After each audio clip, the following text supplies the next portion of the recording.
So I'm very pleased to share with you this game. The name of the game is called Juxtabo, and it's fairly different from a lot of the games that I've seen on the market, so let's go check it out.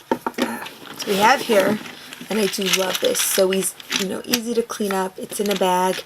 You have all these pieces together. There is a booklet included with a few ways to play. There's a solitaire game, and there's just a bunch of different ways. My favorite is this page, choose your board size, so you can basically make it any size you want, and that's good if you have more players, less players, kids. It's really just overall great. And I'm just going to show you the basic way to play so you guys can get started kind of right away. And then there's a timer, which generally I don't use a timer. It's my little secret because I find we always just forget that the timer's there, so we end up going over time anyway. So for me, I don't use a timer, but if you want to use a timer, well, hey, have fun with the timer. So in Juxtabo, you have a deck of cards. There are 3 dots and 4 dots. And basically, as you can guess, you just have to find the pattern of the cards. Beginner, you have the 3 dots.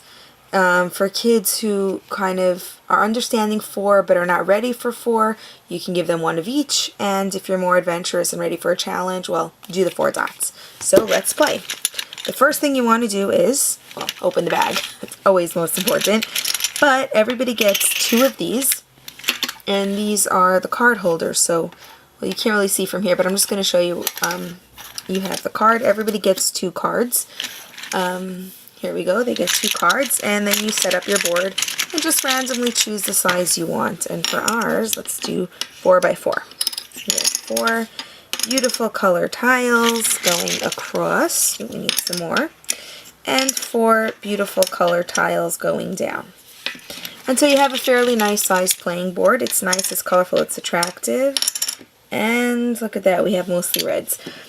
So then we take a few tiles and we make it up depending on how many kids I have. So let's say for our purpose we'll use 5. So go 1, 2, 3, 4, 5. Let's look at the chips for a minute. You have beautiful colors on one side, flip them over, and beautiful colors on the other side. And as you can guess, the goal of the game is to pick the pattern that fits your card. Well, here it just happens to be, look at this, I have the blue here and I have the red here. So I might just go blue, red, and then go for the orange here because I already have it. But how do I get to the orange? Well, I know that I have the orange. I'll flip it over and it happens to be purple to purple. So for me, this works. Blue. Nope. It happened to have worked right away. You have the blues, the reds, the oranges. But then I'll go for more the other card. Oop. Ow, it's stuck on the board. Okay, there we go. Not stuck anymore. And then I have orange, green, and purple. So now it gets tricky because I don't have the purple close to the orange, and I don't have the colors. They're not close together. So I really have to think what makes the most sense using the pieces in my hand. Now let's just say I would like to start off with this orange and turn this to green, which maybe yes, maybe no. I may put orange, oop, I have a green here, and then I have a pink, but it's not really working out because I don't have any colors. As you can see, my job is to match the colors, and I could keep on going. Nope, I have to actually stop there, but it doesn't really work.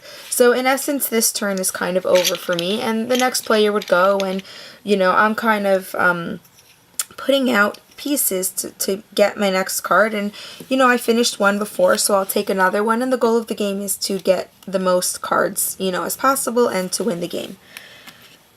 Like I mentioned, there are more ways to play. This is just the basic way to get you started. You can actually have a race, which is kind of fun. If you have, and we love race games, so like if everyone takes like 1 card, so because you don't want it to be too overwhelming, but if everyone takes 1 card and you're just all throwing out pieces and then you scream Juxtabo when the first player to have it, then again that player will put their card down and then you'll pull out another one. You've got hands flying, and this game is a lot of fun. It really helps with visual spatial relationships, which is super, super, super important. Some of you know I'm kind of involved in play-based education, so on my Patreon page, I have another way of playing Juxtabo, so definitely check out my Patreon page because who doesn't love to have teamwork when playing this game as well, so I'm going to leave that there. If you like this video, definitely subscribe because it's a lot of fun. This game is a lot of fun. You know, just fun to match the colors and see how, while you're playing the game, just see how high you could get it, which actually brings it to another game. If you have kids who are learning their colors, just have them match and see how tall they can get it. That's just, in itself, is fun and educational without using the cards. So definitely let me know what you think of Juxtabo. We think it's amazing.